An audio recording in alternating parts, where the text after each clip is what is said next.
So welcome to today's webinar. My name's Sally. I'm an occupational therapist here at LifeTec. Today I'll be talking about equipment for people living with a vision impairment, and I'll be focusing on activities of daily living. So there'll be more education focusing on more areas later on in the year. So if you'd like to know more about LifeTec, please go to our website, www.lifetec.org.au. So to start off, I thought I'd run through the meaning of vision impairment, low vision and legal blindness. So people often assume that vision impairment means blindness, but there are actually a low percentage of people who are completely blind. Most people have low vision. So a definition of low vision is when eyesight is reduced and cannot be corrected with glasses or contact lenses. A definition of legal blindness, so this doesn't actually mean completely blind. It's a level of vision impairment, a quite significant level, which determines eligibility for government pensions. So these include the blind pension, the taxi subsidy scheme, which gives the person half-price taxis, and the Queensland Transport Travel Pass, which gives the person free public transport. Some common causes of vision impairment, so I thought I'd give you some pictures so you can get an idea of what the vision impairment looks like for the person. Glaucoma is a build-up of pressure in the eye. The person will lose their side vision, and there might be blurry parts of central vision. This is a genetic condition and usually occurs in people over 40. Macular degeneration is damage to the macula of the eye, which causes decreased central vision. This condition occurs mostly in older people.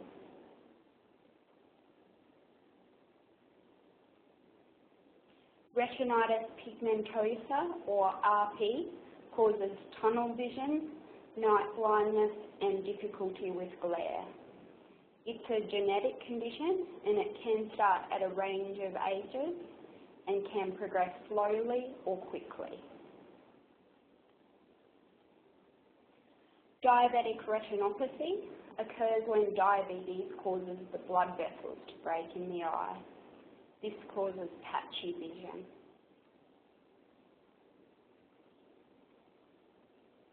Cataracts causes clouding of the lens. This causes blurred vision and difficulty with glare or bright lights. Cataracts can be removed, but people will sometimes be waiting a long time for this procedure to happen. Homonymous hemianopia is caused by a stroke or brain injury, and the brain loses the ability to process part of the visual field depending on where the brain injury occurred.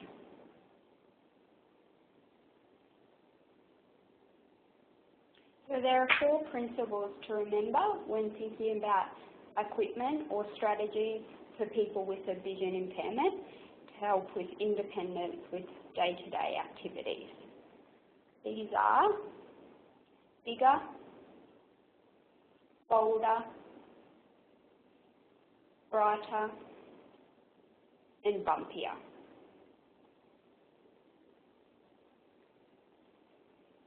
So bigger, thinking about magnifying objects, thinking about making objects bigger, so sitting closer to the TV or using a larger TV screen, printing out text or letters bigger, for example.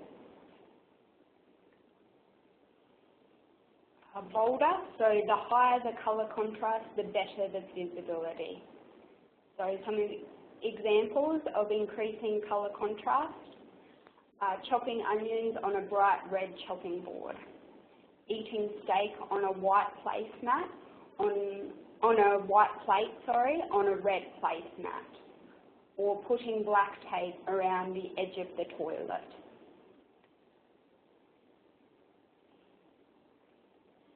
Brighter, so consider lighting and cutting out glare. So consider task lighting or lamps, overhead lighting, the room lighting, and having a good pair of sunglasses designed for someone with a vision impairment. So there's a nice fact sheet on Vision Australia's website about different types of lighting and which type of lighting might be best for the person. Bumpier, so using other senses, including touch and hearing. So putting tactile indicators on important buttons so that the person can feel the buttons. Putting tactile tags on different food items or different clothing items so that the person can feel what this item is. And using hearing as well. So many of the equipment options are talking, so the person can hear their options if they can't see them. So the first area of daily living I'll be talking about today is food preparation, and then I'll be covering self-care. So for eating, the person could use a plate guard to stop the food falling off the plate. And if they pop a white plate guard on a red plate, for example, it will help to highlight the edge of the plate. Dyson placemats, the picture in the middle, provide a colour contrast for the plate and a non-slip, so they provide a stable surface. Foam tubing, the picture on the right, can assist with visibility of the cutlery and helps build up the grips for people with arthritis. So you can buy this quite cheaply from some hardware stores or Clark Rubber and cut it down to size.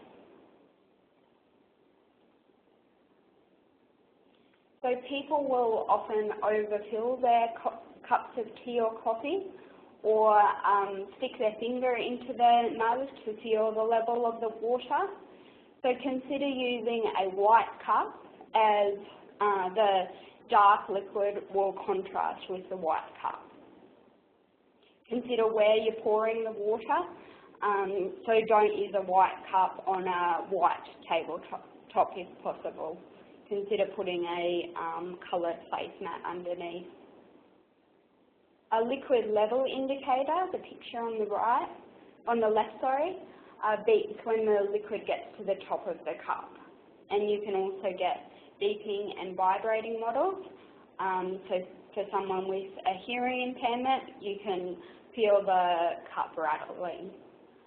So you can get liquid level indicators with 2 length prongs, so one for the boiling water and then another one for the milk. For pouring hot liquid, it's great to use an urn so that you can press a button rather than aiming and pouring boiling water. The picture on the right is the Tefal Express boil, so you can select the size of the mug and it will automatically fill to this level. It's $100, so it's quite comparable to other urn options. And Vision Australia also has an urn specifically designed for people with a vision impairment that does this as well.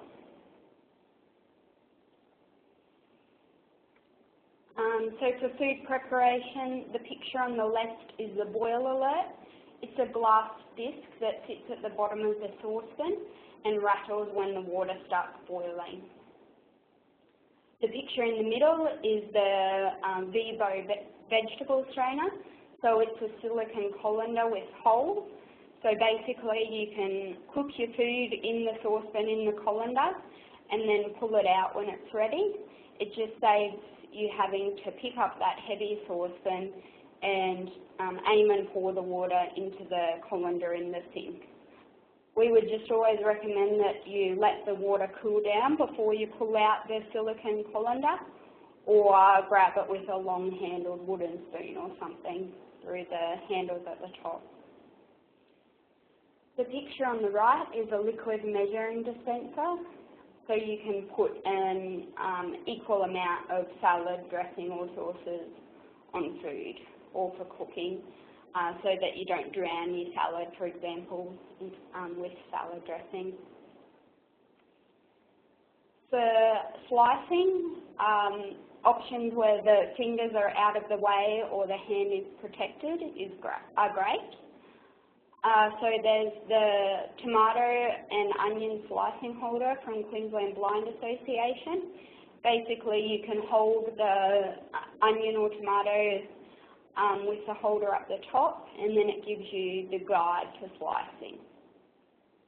The Safe Slice is available from kitchen stores or over the internet, and it's basically just a guard between your hand and what you're chopping. The slicing dice and Xylus mandolin, again, are available over the internet or from some kitchen stores. They're just some good food processors that have good reviews that are quite cost effective, so around about $50.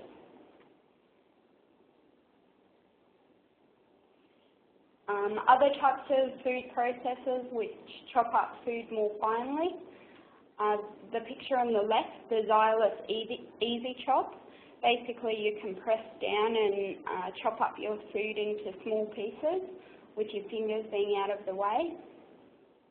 The Tefal electric food processor also has quite good reviews, and it looks good for someone with a vision impairment because it has different colour contrasted blades for the different functions. So I mentioned this at the start of the webinar. You can purchase different coloured contrasting chopping boards. So for a person without a vision impairment, if they were chopping up strawberries, for example, they're designed to do it on the red chopping board. If you had a vision impairment, you would do it opposite to that, so chopping up strawberries on the white chopping board. The Homecraft Kitchen Workstation, the picture on the right, is another nice option for your fingers to be out of the way while you're preparing food. So you can slice, you can peel, you can grate, and you can stabilise your food in the clamp or on the spikes on the edge there, so that your hand doesn't need to be holding onto that onion or that carrot, so that you're not at risk of accidentally chopping your fingers. So you can get tactile and high contrast indicators to mark important buttons. So Vision Australia might be able to come out and assist you to mark your items, so your microwave, your stove, your washing machine. And there are also fact sheets on Vision Australia's website on how to do this. For people who like to bake, there are talking measuring jugs, so you can select the type of liquid and it will speak out the amount. There's also talking kitchen scales. So for self-care, there's different equipment options available as well. And just thinking about being organised with self-care and with your clothing, for example, so hanging outfits together. So if you have a shirt and pants that go well together, make sure you hang them together and know where they are in your cupboard. So for getting dressed, there's the Colorino colour detector, and there's also various apps for detecting the colour of clothes as well. So basically you just hold the colour detector up to your clothing item and it gives you a description like very light blue. There are elastic shoelaces, so you can avoid doing up shoelaces. You can just slip your shoes on instead.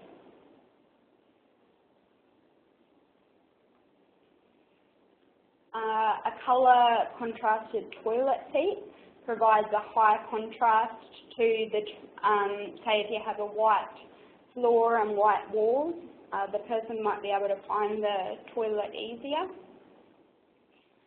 And you can also get talking blood glucose monitors, scales, blood pressure monitors, different pieces of equipment to monitor the vital signs on health.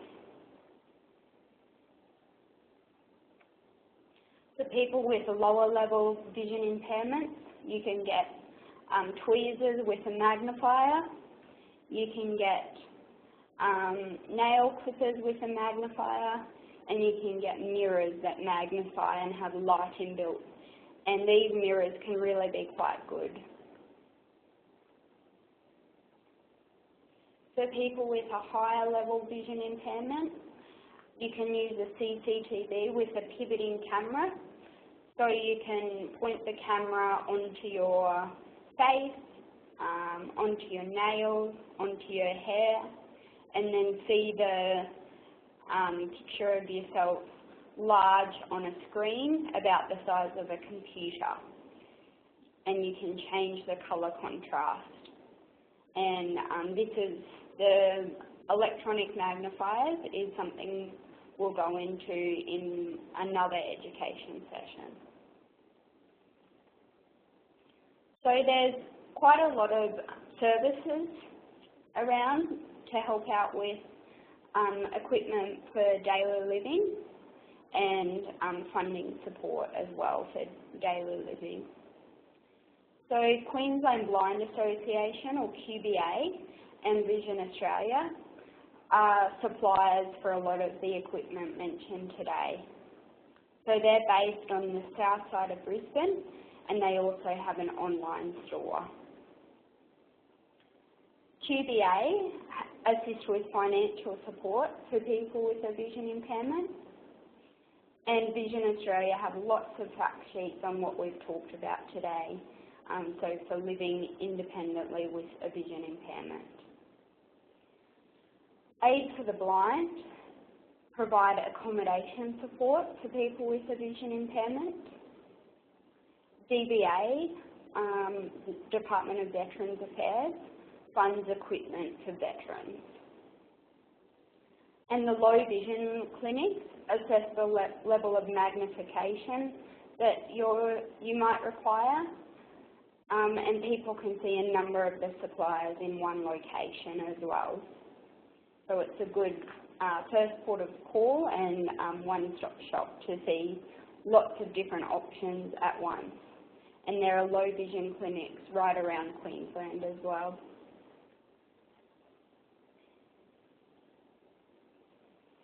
So in summary of what I've talked about today, remember the 4 Bs when considering equipment or strategies. So bigger, bolder, brighter, and bumpier. And when I mention bumpier, I'm meaning using your other senses, so touch and vision, touch and hearing, sorry. So keep an eye out for on our website. Later on in the year, we'll be running further education on instrumental activities of daily living, so recreation, handling money, mobility and safety, using phones, for example. Plus, we'll also be running one on technology, so computer and tablet access and electronic magnification.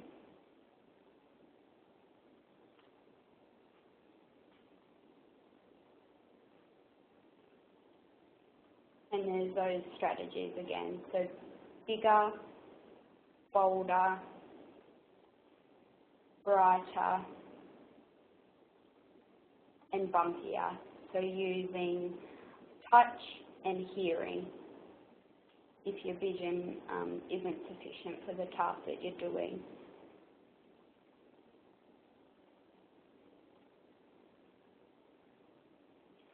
if you want to get further advice on anything I've talked about today, or you're looking at trialling equipment with a client, please give us a call and we can work out setting up an advisory service perhaps. You can come to the centre or we can come out and visit you perhaps.